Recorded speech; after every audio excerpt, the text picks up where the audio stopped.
The new Quality Payment Program, created by the Medicare Access and CHIP Reauthorization Act, or MACRA, has generated a lot of questions from the physician community regarding how to participate and what that participation will mean for benefiting practices. On today's program, we'll investigate physician-focused alternative payment models, or APMs, and their emerging role in this new Quality Payment Program. You're listening to Inside Medicare's new payment system, and I'm Dr. Matt Birnholz. Joining me to discuss APMs is Sandy Marks, Assistant Director of Federal Affairs at the American Medical Association. Sandy, welcome to the program. Thank you for having me. It's great to have you with us. So to start, let's first review the basics of APMs. What specifically are they intended to do for physicians? Well, alternative payment models, or APMs, can provide physicians with more flexibility than the fee-for-service program. They can support non-face-to-face services that are not paid for under the fee schedule, and they can also provide flexibility by paying for episodes of care with a bundled payment instead of each service separately. In addition, they can allow physicians to earn extra payments, such as monthly care management payments and a share of the cost savings that they help to generate. So the share of cost savings, that brings up the idea of incentives or bonuses with savings. What are these incentives and bonuses that we've been hearing about? Well, this new Medicare Quality Payment Program provides bonus payments annually for 6 years for physicians who participate in APMs, and it provides bonuses of 5% each year in a lump sum.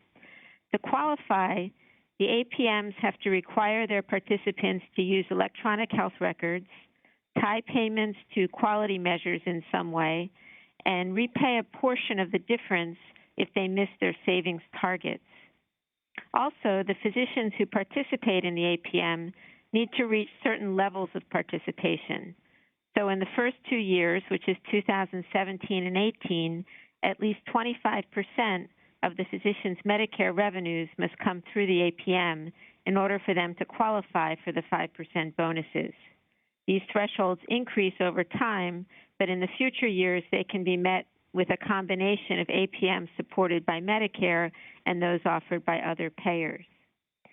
APM participants are also going to be exempt from the new quality reporting program called MIPS, so that's another important incentive for people. And if physicians who are participating in the APMs don't qualify for the APM bonus payments, they can still use their APM participation to improve their MIPS score. And just to clarify, Sandy, there are 3 different types of APMs. Is that right? Can you give us a brief rundown on the different types? Well, there's 3 main types available in Medicare today: medical homes, bundled payments, and accountable care organizations, or ACOs. But MACRA promotes the development of a wider array of APMs that can allow more physicians to participate in them. And it created an advisory committee specifically for that purpose to review proposals that stakeholder organizations submit for physician-focused APMs. And these can come from groups like medical societies or even practices. Well, let's focus on one of those societies, a major stakeholder group, and that's your base of operations. What has the AMA in particular been doing to help physicians understand and participate in APMs? The legislation initially passed in 2015, so for the past couple of years, we've been reviewing and discussing with the Center for Medicare Services that runs Medicare what the details would be for implementing the new program and what the regulations would be. So we reviewed the proposed policies for APMs in detail and successfully urged CMS to make some improvements when it issued the final regulations. One of the most important of these improvements is that CMS lowered the minimum requirement for APMs to repay financial losses by allowing those losses to be linked to the practice's revenues instead of the total Medicare spending on the APM's patients. And that was important because spending on physician services or physician revenues are only a small percent of the total cost of care. So that change alone is going to probably expand the number of qualified APMs in which physicians can participate. So, Sandy, that's great information, and I'd love to get an idea of some real-world cases that can help illustrate what you've been talking about. Can you share with us how some physicians have put this into practice? Yes, there's several examples already of pilot programs. Doctor in Colorado, Dr. Jennifer Weiler, an emergency physician, got a CMS Innovation Award that she used to support patient education, care coordination, and post-discharge services for her emergency department patients. And this model was able to reduce emergency visits 41% by patients who had been coming to the emergency department more than 3 times a year, and 80% of those patients now have a regular primary care physician. Another example is in Illinois.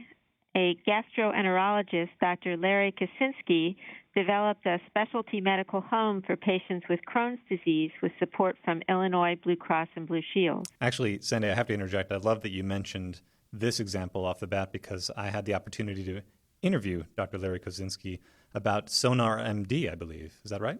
Right, yeah. He called it Sonar because he said his Crohn's patients were like submarines.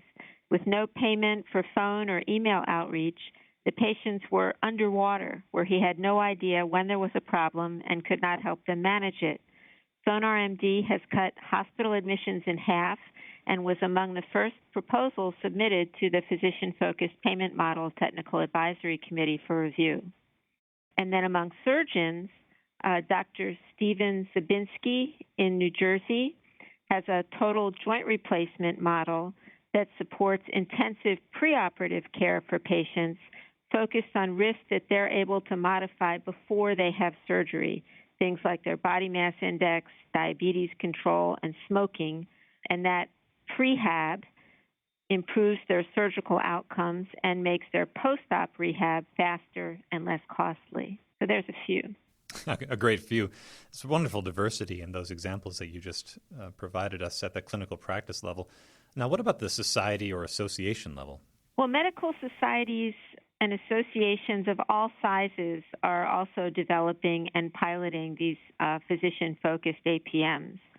So I'll give you a few examples, although there are really a large number in the pipeline. The Wisconsin and Florida chapters of the American College of Cardiology got an award from CMS for a model they call Smart Care, and that uses point-of-care decision tools and registries to improve the appropriateness of tests and procedures for patients with stable ischemic heart disease and reduce their risk of heart attacks. The American College of Surgeons is leading a bundled payment approach that can be applied to hundreds of episodes that are done by many different teams of physicians, including surgeons, anesthesiologists, pathologists, hospitalists, and others. And the college's proposal is among the first that was submitted to the Physician-Focused Payment Model Committee for review. But you don't have to be a big society to do this. A smaller society, the Society of Gynecologic Oncology, has been working on APMs for treating ovarian and endometrial cancer that involve team-based development of treatment plans and can reduce the number of repeat operations, improve outcomes, and improve patient and physician shared decision-making about their care over the entire course of the disease. Finally, the American Academy of Neurology is working on APMs for epilepsy and also for headaches to improve diagnostic accuracy, ensure patients are getting the best medication, and improve medication adherence. The models involve monthly payments that replace the payments they currently receive for office visits, and several other specialties are also working on models that involve a very similar approach to this one. Well, thanks, Sandy. That was another great sampling from the society level. Before we wrap up our discussion, are there any parting comments you want to summarize or reiterate for our audience regarding APMs? Well, I think it's clear that physician-focused APMs have real potential to change the way that physicians manage serious conditions in ways that can improve outcomes for patients. They can also lower growth in healthcare costs and improve the financial sustainability of the physician practices. There are a lot of specialties working on this, and physicians who are interested in APMs should contact their own specialty society to find out if there are APMs under development that would apply to their own patients. The AMA has also developed a free online tool. We call it the Payment Model Evaluator, which allows any physician or practice manager to answer 12 questions to evaluate if they qualify for one of the MACRA APMs. And Sandy, where can people find that and other tools and resources? Well, we have actually quite a number of AMA resources on MACRA, and they're all available at ama-assn.org/Medicare-payment. Well, with that, I very much want to thank my guest, Sandy Marks, Assistant Director of Federal Affairs at the American Medical Association. We've been talking about alternative payment models, or APMs, as an important new determinant of physician reimbursement within Medicare's new payment system. To access this interview and other related content, visit ReachMD.com or download the ReachMD app. I'm Dr. Matt Birnholz, as always, inviting you to be part of the knowledge.